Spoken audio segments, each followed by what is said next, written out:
पर्यंत कार्यक्रम आतापर्यंत या ठिकाणी आपण करत आलेले आहोत। या नाम सप्ताहाचा प्रारंभ होत असताना सुद्धा आमच्या उपस्थिती या ठिकाणी लाभला होता। 12 वर्षाच्या नंतर अजून या ठिकाणी ते योग आलेले आहे।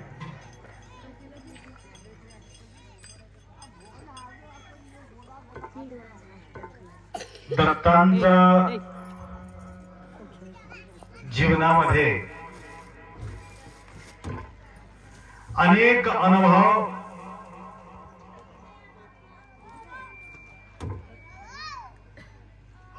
घेतल्यानंतर सगळ्या भक्तांना महान संदेश दत्तगुरु प्रचार प्रसार केलेले आहे।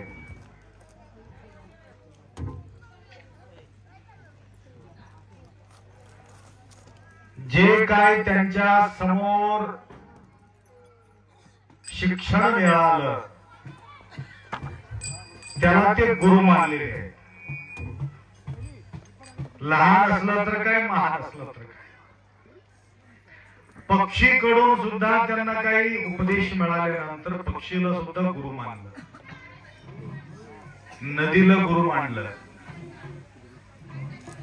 शिकवण ज्या ठिकाणी आपल्याला मिळत असते ते आपल्याला ते गुरु असतात। म्हणून नागेंद्रजी हैदराबादला राहून सुद्धा या ठिकाणी निरंतर सेवेमध्ये ते तत्पर आहेत। आपल्याकडे ह्याचं तोंड असल्यामुळं आवाज येतो म्हणून आवाज येत असेल। ते तोंड तिकडे करा थोडं, माझ्याकडे तोंड राहू नको। कोणाचं? तुमचं नव त्या डब्याचं, तुमचं तोंड आमच्याकडे राहावं। हा आता करेक्ट ठेवलं। हे बी एक शिक्षणाचे याद नको थोडं पाहिजे। संसारामध्ये टाईट केलं तरी संसार सत्यानाश होते, ढिल्ला सोडला तरी सत्यानाश होते। संसार वेणासारखा राहावा, वेणा टाईट केली की तुटून जाते, ढिल्ला सोडली की ठोकठोक करते। म्हणून किती पाहिजे तेवढंच, दाबून खाले बी परेशान होते, उपास राहिला तरी परेशान। किती पाहिजे तेवढंच मोठं मध्ये ठेवा। अति जमना अति तिथं माती, कमी पडलं तरी जम, ह्याला म्हणतात अनुभव। म्हणून तेवढा लांब असताना सुद्धा लक्ष रावणगाव नगरी या दत्तांच्या माध्यमातून संदेश देण्याकरता अखंड नामयज्ञ या ठिकाणी प्रतिवर्ष करत आहेत। गावात सुद्धा सप्ताह होत आहेत, या ठिकाणी भी होत आहे। तर अचानक वीरभद्र महाराज, तुम्हाला ज्या वेळेला वेळ मिळेल त्यावेळेस तुम्ही आप्पा येऊ शकता, त्याला टायमाचं बंधन नाही। टायमाचं बंधन देणारे गुरु महाराजांना तेवढं मानत नाही। गुरुमाऊलीच्या प्रती ज्यावेळेला तुम्ही निष्ठा ठेवणार आहेत त्यावेळेला ऑटोमॅटिक तुमचं वेळानुसार गुरुमाऊली धावून येणार आहे। म्हणून पारायण संपल्याबरोबर, मला माहिती नव्हतं घोड्यावर बसून घेऊन येईल म्हणून, अचानक ठरविले। तर आम्हाला सवय गाडीवर बसून आहे, घोड्यावर नाही। पहिलेचे महाराज 8 दिवसाला 15 दिवसाला एक नवीन घोडा आणत होते गुरुमाऊली। आणि असा सवय असते, प्राणीला सुद्धा सवय लागतात। पशु पक्षी प्राणी जे संस्कार दिल्यानंतर त्या प्राणीला सुद्धा एक प्रकारचे संस्कार लागते, तसे हे मनुष्य प्राणीला सुद्धा एक प्रकारच्या संस्काराची गरज आहे। काय संस्कार? पालतू आणि फालतू दोन प्रकारच्या राहतात, पालतू आणि फालतू. फालतू म्हणजे कळलं का? लावारिस ते फालतू. पालतू म्हणजे कोणीतरी पालन पोषण करणारे कोणी आहे ते पालतू.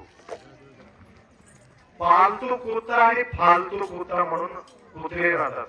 पालन पोषण करणारे कुत्रे. नागेंद्र जवळ आहे की नाही कुत्र? आहे की तिथे हैदराबादला? नाही पुण्याला आहे. पुण्याला आहे, कुठं तरी आहे. कुत्रा पोषणाची पद्धती बी आहे. ते कुत्र्यालाही हुशार राहतात. कुठं बस मध्ये की तिथं बसते. आता घोड्याला बोलत होतो, हळू उतरले म्हणून कानामध्ये बोलत होतो त्या घोड्याला. ते हळू चालले. घोड्याला आमचा हळू बोलेला ऐकू येते. माईक घेऊन बोंबलं तरी सुद्धा ऐकू येणार तुम्हाला. काय घोड बरे की आम्ही बरं? कानात बोलले, त्या घोड्याला कानात बोलले. आपण बसली होती, हळू चाल म्हणते, हळू उतर. ते तिथं थांबले, हळू उतर म्हणते, थांबले, हळू उतर, हळू उतरले. म्हणजे त्या घोड्याला सुद्धा एक प्रकारचे संस्कार आपण देऊ शकतो. कुत्र्याला संस्कार आहे, घोड्याला संस्कार आहे, आणि प्राणीला संस्कार आहे, गायीला संस्कार आहे, बैलाला संस्कार आहे. तुम्हाला सांगतो, परवा 4-5 महाराजाला बोलले होते.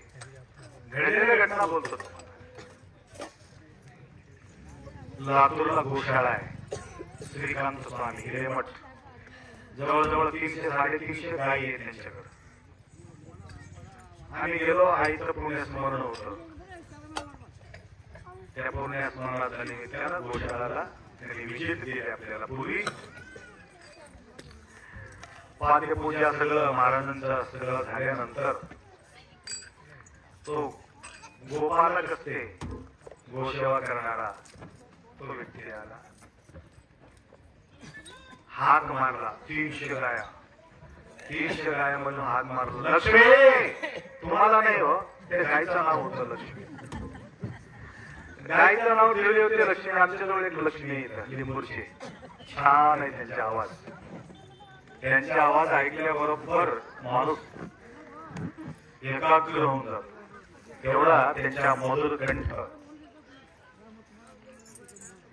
तर हात मारल्याबरोबर 300 गायातून पळून आली ती गाय. एक गाय पांढरा होतो, खिलारी म्हणतात की काय, खिलारी गाय, मोठा खांबाचा पांढरा शेपट. पळत आले. आम्हाला अंगावर पडली की असं वाटलं, एवढं धावून आले ते. त्याला खाण्यासाठी हे ठेवले होते, त्या काय म्हणतात त्याला, तुल्ली कणकी काय म्हणतात, ज्ञानस्त्र, चंदी, हा, टोपलं भरून ठेवले होते. भूक लागलेली गाय धावून येऊन कुठं जाऊ, कुठं जाऊ, चंदीकडे जाऊ. चंदीकडे गेलेलं नाही, आमच्याकडे धावून आले.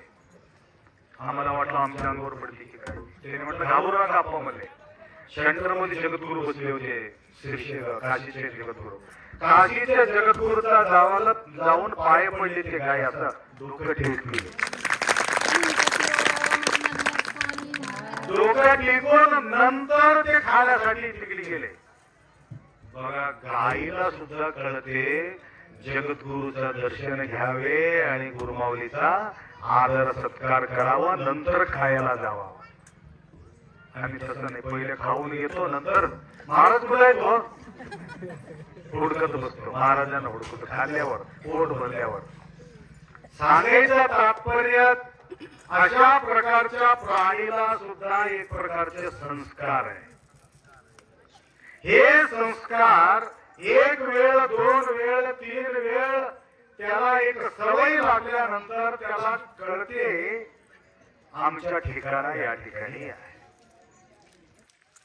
म्हणून गाय असो, तुमच्या बैल असो, म्हैस असो, शेतातून सुटल्याबरोबर म्हैसच्या मागे, गायच्या मागे माणूस राहते की काय, त्याच्या पुढे माणूस राहते.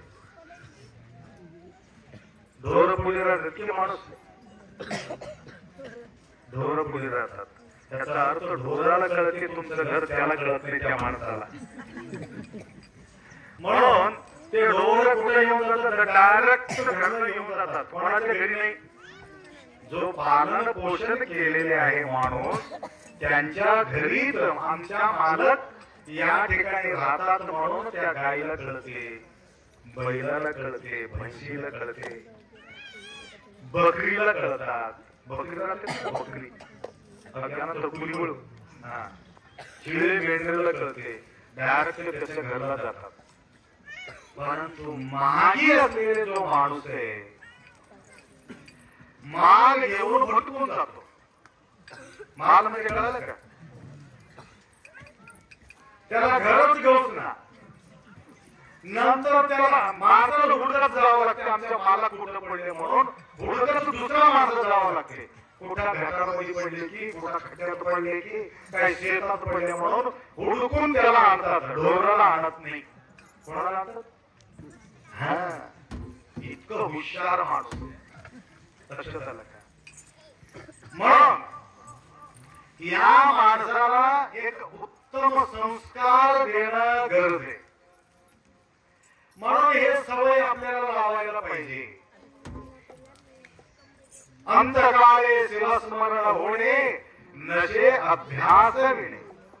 अभ्यास असल्याशिवाय संस्कार घडत नाही. निरंतर अभ्यास करावा लागतो. आता बराच वेळपासून पारायण करणारा परमर्षी ग्रंथाचा अनेक वेळ तुम्ही पारायण केला असेल तर वाचत असताना पुढचे ओळी ते वाचून टाकतात. एक वेळ दोन वेळ नाही, 100 वेळ 200 वेळ कोण वाचलेले आहे.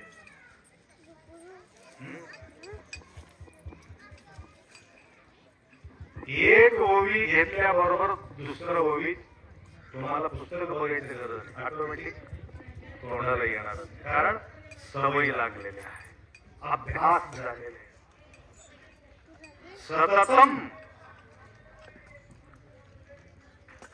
अभ्यास, सतत अभ्यास करणारा व्यक्तीला ऑटोमॅटिक पाठ होतो.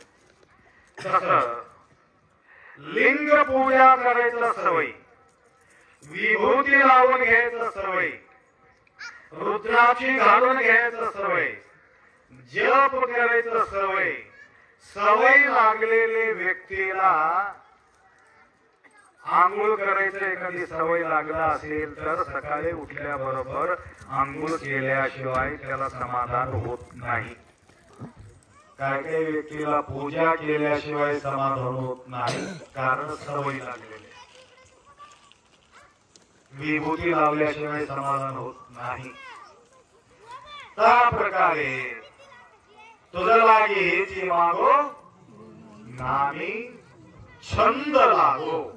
सवय, छंद म्हणजे सवय. या प्रकारचे सवय दुर्गुणी दुराचारी यंदेशिया, लिंग व्यसनी जंगम प्रेमी यंदेशिया. असा व्यसन आम्हाला लागायला पाहिजे. पूजाचा छंद, विभूतीचा छंद, रुद्राक्षीचा छंद असं लागायला पाहिजे. व्यसनाचा छंद लागला तरी सुद्धा ते सुटका होत नाही. जसा तुम्हाला लिंग, रुद्राक्षी, विभूती, मंत्राचा सवय जे लागलेले असतात ना. आता काही काही लोकांना दत्तात्रेयाचा दर्शन घेतल्याशिवाय जमत नाही म्हणून दररोज येऊ लागला. एक दिवस त्याला चुकला, समजा कुठं तरी हरवल्यासारखा होते. मी दत्ताचं दर्शन घेतला नाही, म्हणजे सवय लागली. त्या प्रकारच्या मृत्यूमुखी मरता वेळेस तुम्हाला आंघोळ वगैरे करत नसेल, शय्यावर तुम्ही पडलेले आहेत, त्यामुळे आठवण काय येणार आहे? अरे माझा आंघोळ झाला नाही, माझा पूजा झाला नाही, माझा विभूती लावलेले नाही, मी रुद्राक्षी घातला नाही, मी आज जप केला नाही. ते जर छंद लागलेले ना, त्यावेळेस त्याच्या आठवण येते मरता वेळेस. पैशाचा छंद लागला असेल तर मी पैसा आज मोजलेले नाही, पैसे कोणाला दिलो काही माहिती नाही, आता येणारा पैसा होता तो आलेले नाही, मरता वेळेस. न आठवणे वस्तुत्वाला त्या तत्वाचा आठवा येत नाही, अष्टवर्णाचा आठवा येत नाही. सवय लावून घेतल्यानंतर त्याच्या आठवण राहते. म्हणून दररोज 12 महिना 24 तास मरेपर्यंत लिंग घालून घ्यावे. कधीतरी नाही, लिंग कधीतरी घालून घ्यावं. दररोज घालावं. दररोज घालायचं नाही, काढायचंच नाही, घालायचा प्रश्नच नाही. लिंग काढायचंच नाही, घालायचा प्रश्नच नाही. लिंगम सदा धारेत, निरंतर धारण करणे. लिंगधारी सदा शुची, सदा पवित्र राहते. काय काय बाया म्हणतात मंत्री झाले तेव्हा लिंग काढून ठेवायचे म्हणून काढून ठेवलं. कळलं का? MC पेरड मध्ये काढायचं नाही, लिंग गळ्यातलं बिलकुल काढायचं नाही, त्याला विटाळ नाही. मुडच्या सारखा मुठासाठी सातूर्ण कईवाडू यार होऊन कईवाड नाव सातरे होईत सांगते. नाव सातरे यार ನಮ್ಮ सांगायचे बरोबर मात्र काय काय लोक गेल्यावर दुसऱ्याचं लिंग काढून घालून टाकतात त्यांच्या गळ्यावर. कधीच येऊ नका, तुमच्या गळ्यातलं लिंग कोणाला द्यायचंच नाही. नवऱ्याला गेल्यासारखं होते बघ. लिंग दुसऱ्याला देणे म्हणजे तुमच्या नवऱ्याला दुसऱ्याच्या बायाच्या हाताला लावून दिल्यासारखं. एवढं आमच्या नवऱ्याला मिळत असं आहे तर कोणी भावली राहते ना, भावली भंगली भंगली आ भंगली बाजू कुंतु यार अंದ್ರು ಅವನೇ ಗಂಡ ಅಂತ ಇನ್ನೊಂದು ನಾನು ಹೆಣಿಕೆ ಅಂತಂದ್ರು ಸಿಟ್ಟು ಬರ್ತದೆ. ಭಂಗಿಗೆ ಅಂದ್ರೆ ಸಿಟ್ಟು ಬರ್ತದ, ಮತ್ತೆ ಇನ್ನೊಬ್ಬರು ಸಂಘ ढोल ಅಂತಂದ್ರೆ ಎಷ್ಟು ಪರಿಚಯ ಆಗ್ತದೆ. ಹಂಗ गळ्यात असलेले तुमच्या नवऱ्याला दुसऱ्याच्या हातलं घ्यायचं नाही. हे तुमचं परमपती परमात्मा आहे. म्हणून त्या पतिदेवाला ज्या प्रकारे आम्ही बहिरंगाने एवढं प्रेम करतो, तेवढंच प्रेम या लिंगावरती आमच्या असायला पाहिजे. आशानी शयनी गमनी भोजनी प्रेमे शोळपाणी स्मरावा, निरंतर स्मरण. कशासाठी गळ्यात राहावं, कशासाठी गळ्यात राहावं लिंग? गळ्यात लिंग कशा करता बांधून घेतो?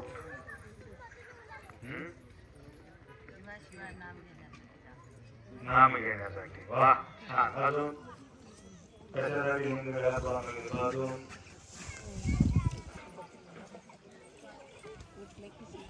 कुठले की दर्शन घेण्यासाठी. अजून आत्मलिंग दर्शन. आत्मलिंग दर्शन. आत्मलिंग दर्शन. अजून ठीक आहे, मी सांगतो.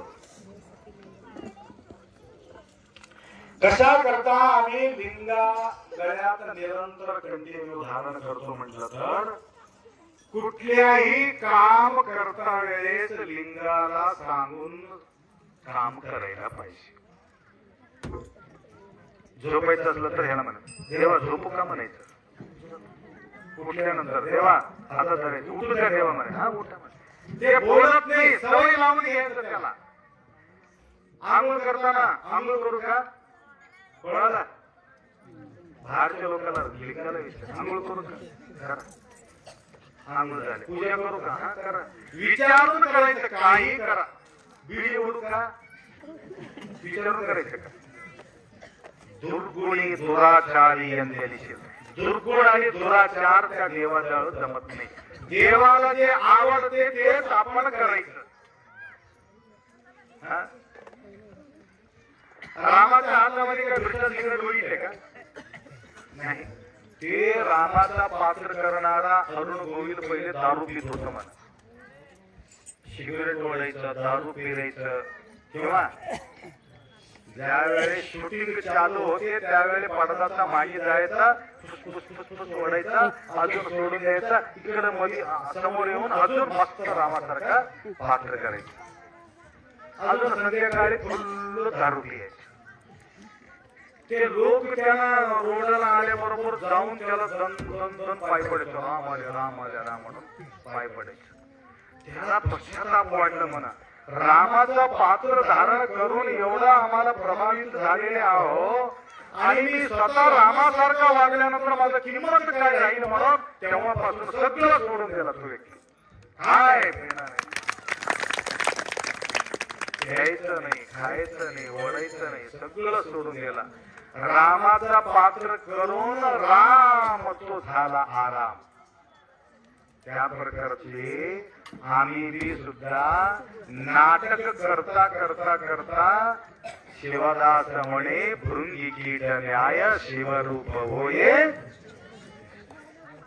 नाटक करून करून सवय लागते, नंतर त्याला कळते अरे बरे नाटक करून काही मतलब नाही, मी खरोखर या ठिकाणी पात्र करावं. त्या प्रकारची सवय लागल्यानंतर आपल्या व्यसन सुटका होते. सवय लागल्यानंतर सुटका होते. म्हणून त्या परमरस्य ग्रंथाचा पारायणाचा सवय या ठिकाणी आम्हाला लागलेली आहे. तर या ठिकाणी सुद्धा आमचा निष्ठा राहणं जरुरी आहे. प्रेमानं पारायण करणे, मजबुरीनं पारायण करणे किंवा सकाम होऊन पारायण करणे आणि निष्कामी होऊन प्राणायाम करणे, पारायण करणे. बघा या ठिकाणी पारायण बसलेले किती हात वर करा बघू. पारायण बसलेले कुठं बी व्हायला म्हणलं बसा, कुठं बी इथं म्हणून नाही, कुठं ते एक लास्टला बसले ते उगा नामिली सही पाहिजे म्हणून बसला तो. तर या ठिकाणी या लेकराला एखादी विचारलं कसं काय पालन करणं दिसते का, एखादी म्हटलं आपण अभ्यास मध्ये मन लागणं गेले, त्यासाठी छान अभ्यास मध्ये मन लागावं म्हणून पारायणाला बसलो. अजून थोडं मोठे पोरीला विचारलं काय बेटा तू कसं काय बसलीस, माझं लग्नाचं जमणं गेलं, छान नवरा मिळावा म्हणून बसलो. अजून लग्न झालेल्या पोरीला एखादी विचारला तुझं कसं काय, 4-5 वर्ष झाले आपण काय करावं, लेकर झाला नाही म्हणून पारायणाला बसलो. अजून थोडे आधी विचारलं गेलं तर तुम्ही कसं काय बसल्या, आमच्या बाबाच्या नावावर मी केस केलो, मला मी प्रॉपर्टी पाहिजे म्हणून मी केस केलो, म्हणून प्रॉपर्टीसाठी केस केल्यामुळे माझ्यासारखा व्हावं म्हणून मी पारायणाला बसलो. अजून कोणाला एक्सवायझेड तुमच्या गावामध्ये नाही दुसऱ्या गावामध्ये विचारलो तू कसं काय बेटा कसं काय बसले, त्याच्या सत्यानाच होते म्हणून बसलो. असे काही लोक राहतात हो, मुकाटाने पारायण कोणी करत नाही, मनामध्ये गोंधळ जास्त आहे. म्हणून या ठिकाणी पारायण कसं करावं म्हणजे प्रेमानं पारायण करावं. प्रेमानं एंगेजमेंट झाल्यानंतर काही प्रेमानं बोलते की नाही मजबुरीनं बोलतात. मजबुरीनं बोलत असेल तर सोयरीक तुटून जाते. बरेचसे सोयरीक झाल्यावर तुटून गेले कशा करता, मजबुरीनं बोलल्यामुळे. प्रेमानं बोलणाऱ्यांचा सोयरीक तुटत नाही. प्रेमानं बोलते की नाही, सोयरीक झाला नाही म्हणून असं मला सोयरीक झाले तर कशाला बोलते, प्रेमानं बोलेन असं मला सोयरीक झाले का, सोयरीक झालेल्या लोकांना बोलवलं. सोयरीक झाल्यावर प्रेमानं बोलावं लागतं, लग्न झाल्यानंतर तळी द्यावं लागतं. आता काही झाल्यावर तुम्हाला बदला घ्यायचा असो तर प्रेमयुक्त जपा शिवानाम, प्रेमयुक्त पारायण. त्या ठिकाणी प्रेमाचा जो आवाज आशुतोष पर्यंत ऐकू जाते, तिथपर्यंत ऐकू जाते. म्हणून संसार किंवा परमार्थ काही असो त्या ठिकाणी प्रेमाची गरज आहे. लेकराला पालन पोषण करतात आई वडील कशा करता, पुढे आम्हाला काहीतरी हे लेकरं आम्हाला काहीतरी करतील म्हणून एक उद्देश आई वडिलांचा असते. तुम्ही ऐकले की नाही की घटना बोलून तुम्हाला विराम करतो. पहिला आपला होतं प्रोत प्रेम आईला, दुसरा प्रेम वडिलाला, तिसरा प्रेम सद्गुरूला, चौथा प्रेम देवाला. लक्षात आलं का? चौथा प्रेम देवाला, चौथा नंबर देव. पहिला नंबर कोण आहे? दुसरा नंबर, तिसरा नंबर, चौथा नंबर देव. लक्षात राहते. चार चाका असलं तर गाडी व्यवस्थित चालते. 3 पहिल्याचा ऑटो कव पलटी खाली काही सांगता येणार. म्हणून 4 चाक असेल तर जास्त पलटी खायचं शक्यता कमी असते. 2 असलं तर अजून डेंजर असेल. कळलं का? म्हणून एक 4 पहिया असल्यासारखे आपलं स्थान आहे. म्हणून आईला का आपण एवढा प्रेम करतो? आई एवढा त्याग, आई एवढा सेवा कोणी करू शकत नाही. बहिरंगाचा शरीराचा सेवा संपूर्ण देखभाल तुमचं केले म्हणून आज या अवस्थापर्यंत आपण पोहोचलो. किती धुतले तुमची, किती घाण काढले. लक्षात आलं का? घाण काढून स्वच्छ करून शुद्ध करून शुभ्र करून एक अवस्थापर्यंत पोहोचले. स्वतः तुम्ही जोपर्यंत धूळ घेणार नाही तोपर्यंत आई तुमचं धूत राहिली. म्हणून आईचा त्याग मोठा आहे. अशा प्रकारचे त्याग करणारे आई वडील लेकरं आई वडिलांचा विचार करायला तयार नाही. घटना मी ऐकलो म्हणून तुम्हाला बोलतो. घडलेली घटना ऐकलेली नाही, झालेली घटना.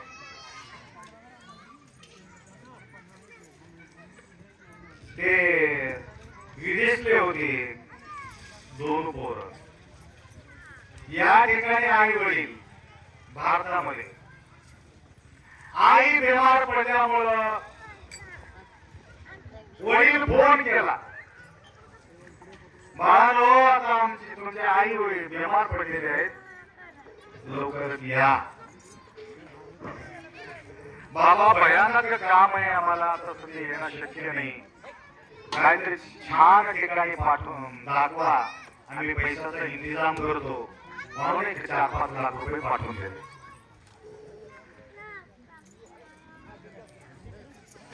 4-5 लाख रुपये पाठवून दिले आणि शुश्रूषा केला. अजून कोरोना सुरू झाले माय.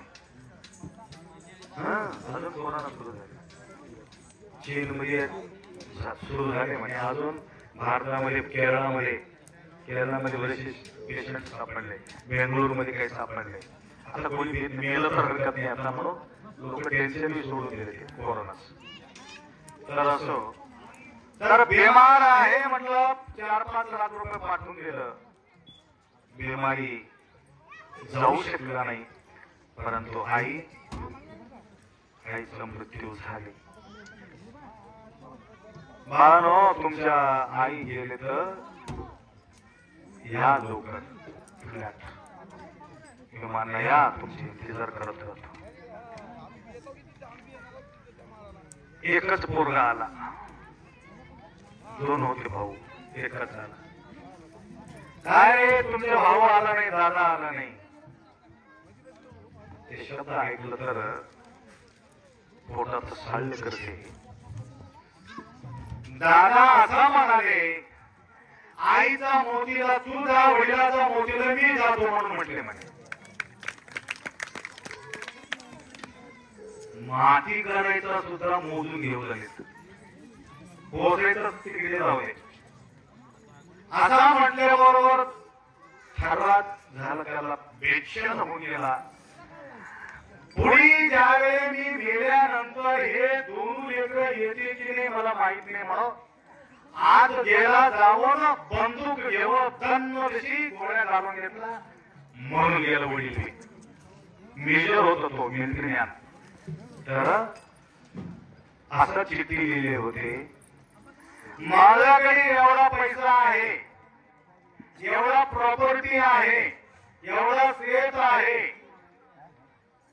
एवढा माझा मालमत्ता आहे, या मालमत्ता म्हणून माझा मातीसाठी जे खर्च होते तेवढा खर्च करून उरलेले जो पैसा आहे, अर्धा गव्हर्नमेंटला कुठला सेवाभावी संस्था आहे त्या ठिकाणी देऊन टाकायचा, उरलेले जो अर्धा पैसे ज्या ठिकाणी अनाथ आश्रम आहे, वृद्धाश्रम आहे त्या ठिकाणी देऊन टाकायचा.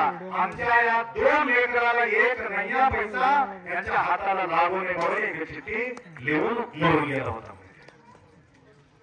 बघा, विचार करायचा कशासाठी आपण करतो.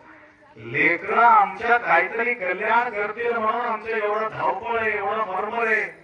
प्रसाद दिला तरी सुद्धा बदल मध्ये बांधून येते आई. आई कशासाठी बांधून गेली माय म्हणून म्हटलं तर आपा माझ्या लेकरू घरी, एवढं काळजी घेते आई. कधी कळाले का ते लेकराला? हा, आमच्यासाठी एवढं तळमळ करणारे म्हणून त्याला कळत नाही. म्हणून मातृदेवो भवा, पितृदेवो भवा, आचार्य देवो भवा, देवदेवो भवा. म्हणून हे 4 मूर्ती प्रसन्न असल्याशिवाय देव प्रसन्न राहतो या न राहतो काही सांगता येत नाही. परंतु आई मात्र तुमच्या कामानं तो प्रसन्न राहते. परवा तुम्ही पेपर मध्ये बघितले की नाही, एक पोराला पाठवून दिलो आम्ही जापानला नंबर लागले. मनमत म्हणून नाव होतं त्याचे, त्या पोराचं. आई 7 वर्ष पदयात्रा केली त्या मनमताचा. 7 वर्ष पदयात्रा करून मनमताला काय मागितली, मनमता तुझा सारखंच आमच्या लेकरू सुद्धा माझा पोटी येणारा लेकराचं नाव सुद्धा लौकिक व्हावे, त्या प्रकारच्या लेकरू माझ्या पोटी यावे म्हणून मनमताला मागणी घातली होती. तर एक 2-3 वर्षापूर्वी त्या लेकराला माझ्याजवळ घेऊन आले होते. एवढं खुडी आहे बाप्पा, त्याला थोडा आशीर्वाद द्या म्हणून ते आई माझ्या पायाखाली त्याला ठेवले होते.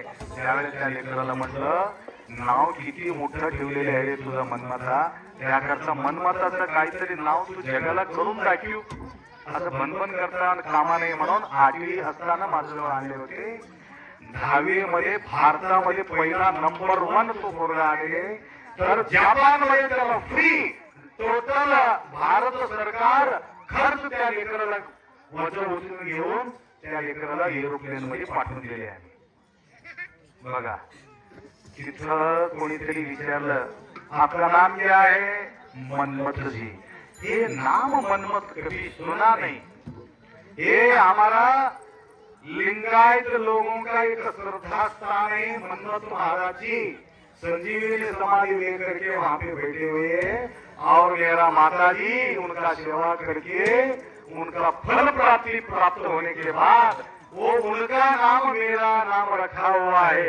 अभी पहला महाराष्ट्र में उनका नाम लेते थे, अभी जापान में भी सुद्धा मनमत वहां का जय जयकार हो गए बोलते बोले. तर तसं लेकर पायदा करा, तसं संस्कार लेकराला द्या.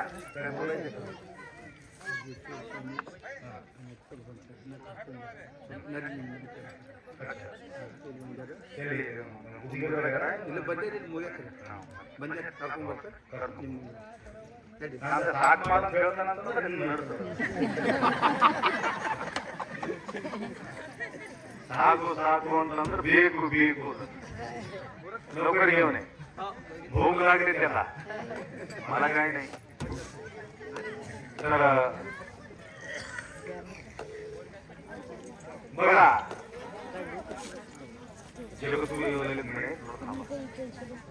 तुम्हाला आज विशेष दिन आहे.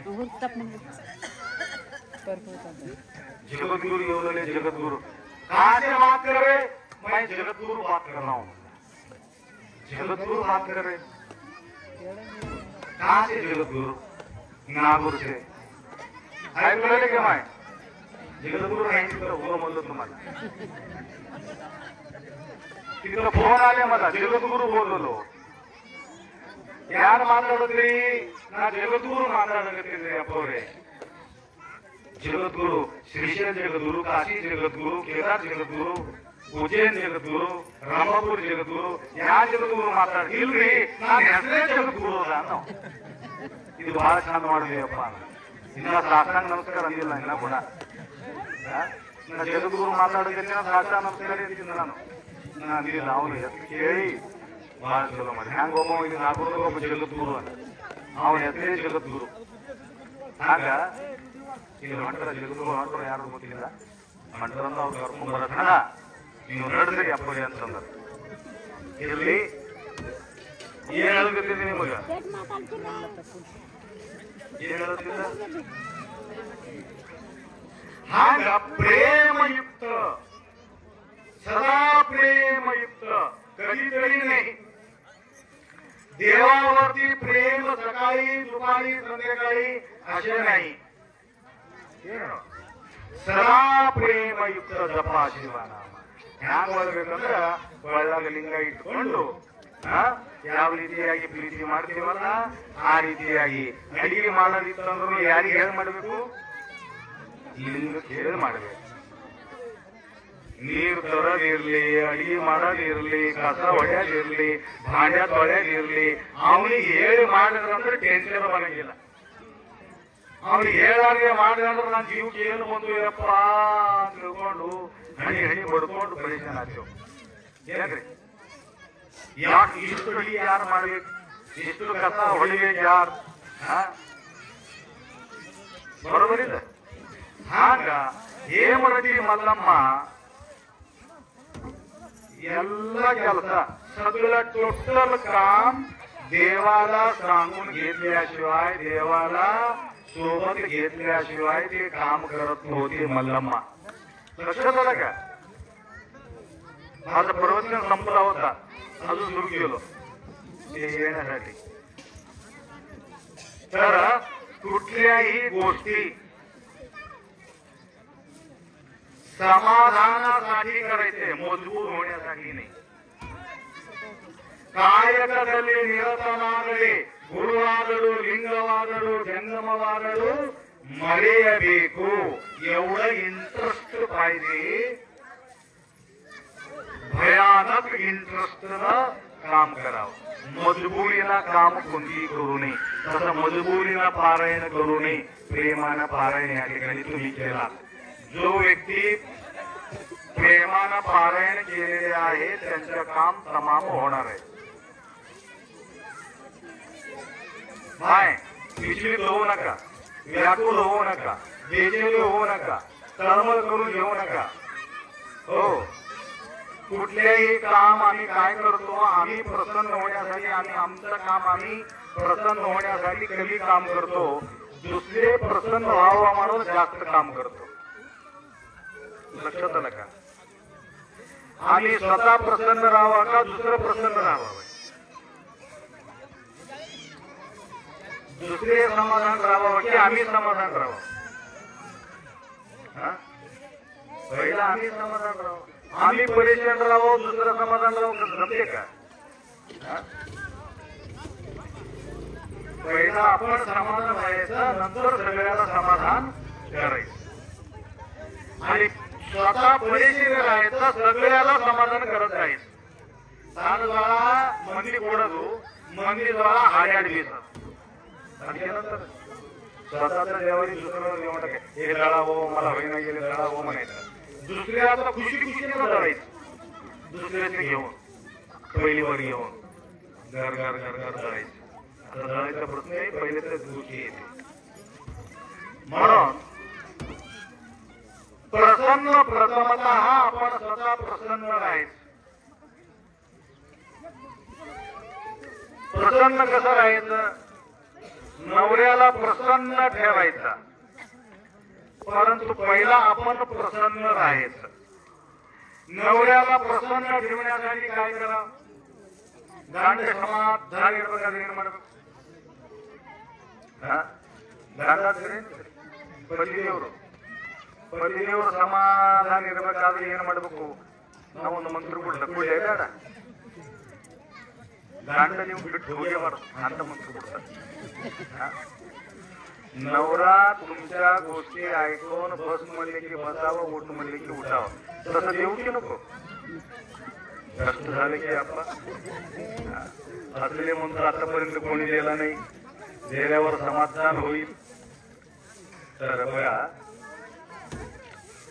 पहिला समोरचे व्यक्ती समाधान व्हायचं असेल तर पहिला आपण समाधान राहावं. तुम्ही टेन्शन मध्ये आहे, त्याला हसवायचा प्रयत्न तुम्ही करू लागलात.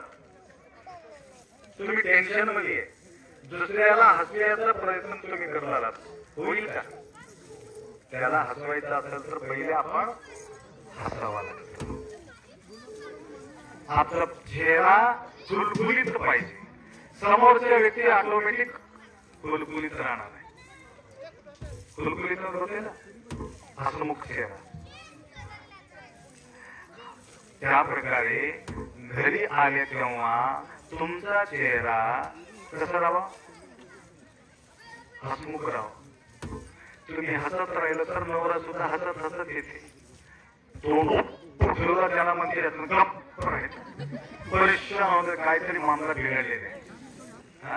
यांनी तोंड विकार विचित्र करून माझं काम होईल म्हणून असं थोबडी घेऊन बसलं तर वयाचं काम सुद्धा होत नाही. आणि त्याचं घरगारणं असंच राहते म्हणून त्यांना लिहून जाते नाही ना घरी.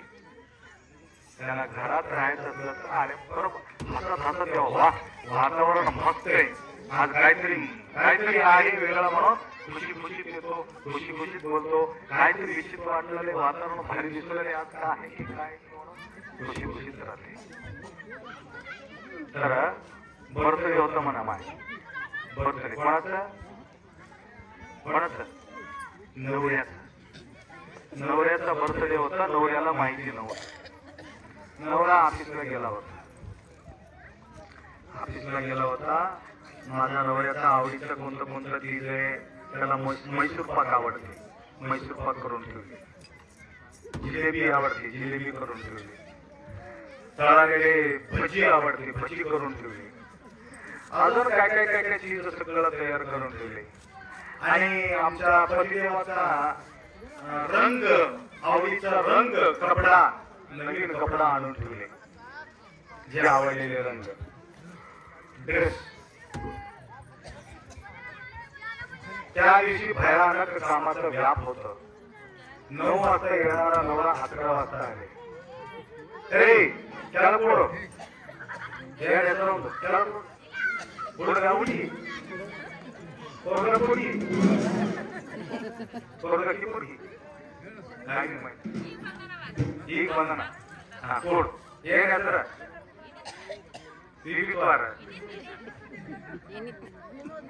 विनोद. मग विनोदाचा गोष्ट बोलत तुम्ही हसावारा म्हणून विनोदाचा गोष्ट बोलत. ठीक आहे, ते प्रवचन जास्त करू नये म्हणून नाटक करून गेले कवी महाराज भेटले कशाला जोडावं म्हणून आता बोलून गेले की महाराज बोलत राहतील म्हणून. लय हुशार आहे वीरभद्र, नाचवीत राहते आम्हाला असं. तर सगळं ड्रेस घेतली, सगळं साहित्य करून ठेवले, मजेदार. रात्री थकून आला ते ऑफिस मधून, थकून आल्याबरोबर बसा जेवायला बसा, आता हातपाय धुवून घ्या बसा म्हणून जेव घातले. सगळं झालं. तर काही नवीन आयटम दिसलं ते काय नाही म्हणून विचारलं. तर आठवण करून दिली, तुमच्या वाढदिवस आहे आज. होय माझा वाढदिवस आहे, मला आठवणच नाही म्हणून आता ड्रेस घालून घ्या. आता झोपायच्या वेळेला काय ड्रेस घालायचं राहते का म्हणते. 11 साडे 11 वाजले, उद्या सकाळी घालून. नाही मला बघायचे तुम्हाला म्हणून जबरदस्तीनं ड्रेस घातली. ड्रेस घालून ओवाळणी वगैरे सगळं झालं. आता ड्रेस काढलं, खुर्चीला अडकून टाकलं, आरामशीर झोपी गेला. रात्रभर रडत बसली बाई. कस काय तारीफ केलं नाही,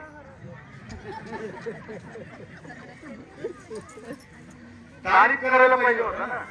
तारीफ न केल्यामुळे टेन्शन झाले बाईला.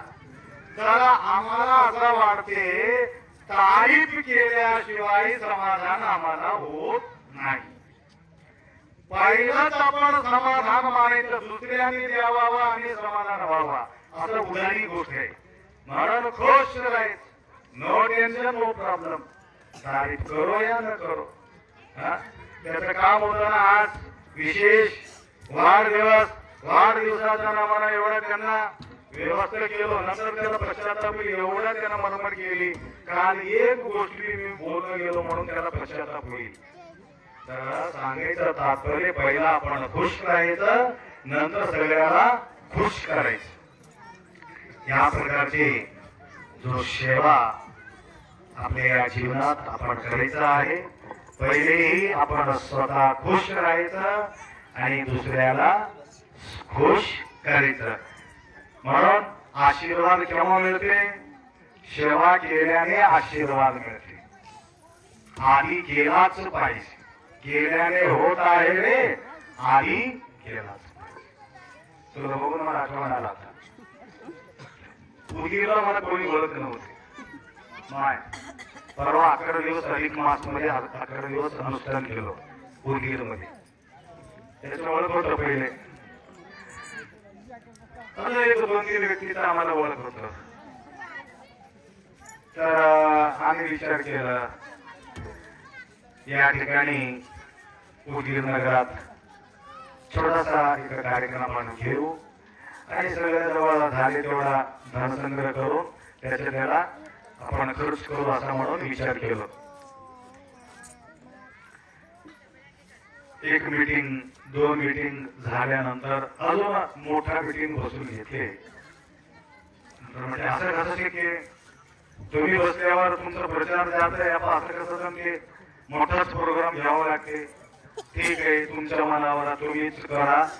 कमी पडला तर पैसा मी देतो, जास्त झालेले पैसे मला तुम्ही द्यावा लागते असं म्हणून त्यांना मी अट घातली. तुम्हाला सांगतो, रावणगावचे काही भक्त आले असेल, तिथं कार्यक्रम तुम्ही पाहिला असेल, भूतो न भविष्यती, तर इतका सुंदर कार्यक्रम त्या ठिकाणी पार पडला. जवळजवळ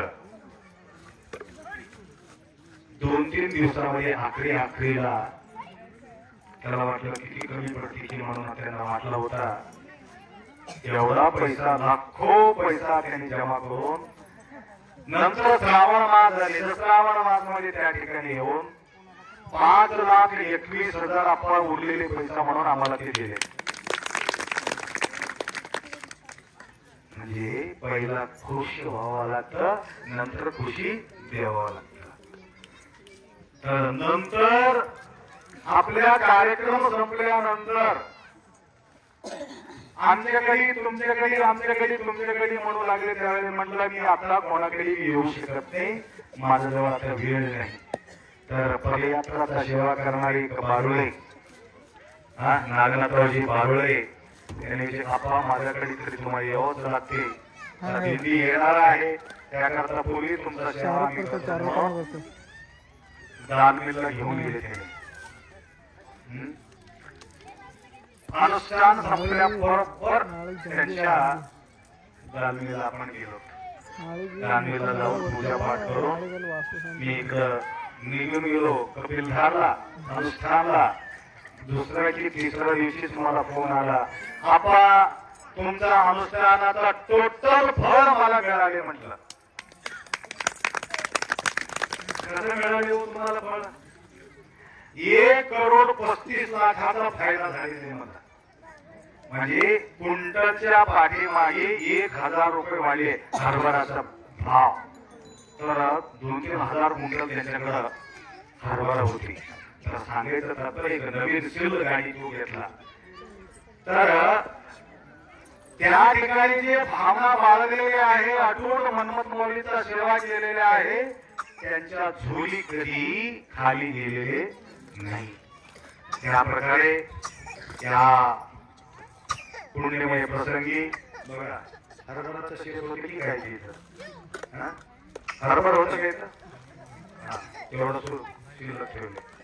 तर या देवाच्या पुढे एवढा मोठा मंडप टाकणे या सगळ्यांना बोलून घेणे, तुम्हा सर्वांना सुविधा करणे हे अंतःकरणामध्ये निर्माण झाल्याशिवाय हे काम होऊ शकत नाही. त्या प्रकारचे सदप्रेम नागनाथराव हे नागनाथराव आहे काढलं तरी आपण तांबडे दोंडगापुरे दोंडगापुरे हावगी दोंडगाव पुढे झाला हावगी दोंडगाव पिठमाना काम तरी गाव हावगी दोंडगाव सोडून आली इथं म्हणून त्यांचे नाव दोंडगापुरे पडले. दोंडगापुरे नागनाथरावजी हा या ठिकाणी प्रसाद व्यवहार या ठिकाणी मोठा कारोबार सगळं करून या ठिकाणी तुम्हाला सेवा करणं फार कठीण आहे. तरी सुद्धा निरंतर सेवा त्यांच्या या ठिकाणी लाभत आहे. अनेक भक्त रावणगावनगरी त्यांना सपोर्ट करत असल्यामुळं हे सेवा होऊ शकलं. असंच सेवा करण्याचा शक्ती सद्बुद्धी भगवंत तुम्हा सर्वांच्या जीवनामध्ये कृपा करो आणि पारायण करून पार होण्याचा सुद्धा शक्ती आशुतोष भगवान मनमत मौली आपल्या सर्वांच्या जीवनामध्ये कृपा करावं. ओमकाराची छान सुंदर या ठिकाणी पारायण केलेले आहेत. मला एक दिवस म्हणाले होते ओमकाराला मी बी कीर्तन करावं म्हणालो आपण कसं करावं आशीर्वाद द्या म्हणजे आलं का लक्षात. बिलकुल करा माहिती काय काळजी करू नका म्हणून त्यांनी आम्ही सांगितलं. तेव्हापासून काय काही ठिकाणी त्यांची कीर्तन बी होत आहे. परवा किशोरीचं लग्न लावलो. किशोरी कीर्तनकार किशोरीचं बी लग्न झाले, संगीताचं बी लग्न झाले, कीर्तीचं बी लग्न झाले, कीर्तीला बी मुलगा झाला, किशोरीचं लग्न झालेले आहे. पुढील लेकरं होणार आहे. आता संगीताला सुद्धा एक मुलगी झाली. तुम तर पहिले झालेलेच आहे. तुम्हाला याचा प्रश्नच नाही. सगळं समाधानकारक गुरुमाऊलीच्या मार्गदर्शनाखाली या ठिकाणी आपण सर्व सेवा करत आहात. असंच सेवा करण्याचा शक्ती गुरुमाऊलीचा आशीर्वाद तुम्हाला निरंतर लाभो एवढा अपेक्षा व्यक्त करतो. वेळाचा अभाव आहे तर वेळात वेळ काढून तुमच्यापर्यंत धावून येण्याचं एकमेव कारण आहे तुमच्या अत्यंत निष्ठा अत्यंत भाव मनमत माऊलीच्या प्रती असल्यामुळं मनमत माऊलीला असं वाटलं मी त्या ठिकाणी गेल्याशिवाय याला समाधान होत नाही म्हणून मनमत माऊली तर येऊ शकत नाही. माऊली काय करतात आमच्यासारख्याला या ठिकाणी पाठवून देतात. साकार होऊन आम्हा भक्ता इच्छा हेतू प्रवेश म्हणून साकार स्वरूपामध्ये येऊन सेवा करण्याचा शक्ती आम्हाला सुद्धा भगवंत या ठिकाणी कृपा केलेली आहे. म्हणून दोन गोष्टी या ठिकाणी विराम करू.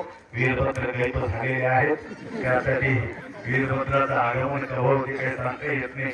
एवढा अपेक्षा व्यक्त करून दोन शब्द या ठिकाणी विराम करू. संत शिरोमणी महाराज की महात्मा बसवेश्वर पंचाचार्य महाराज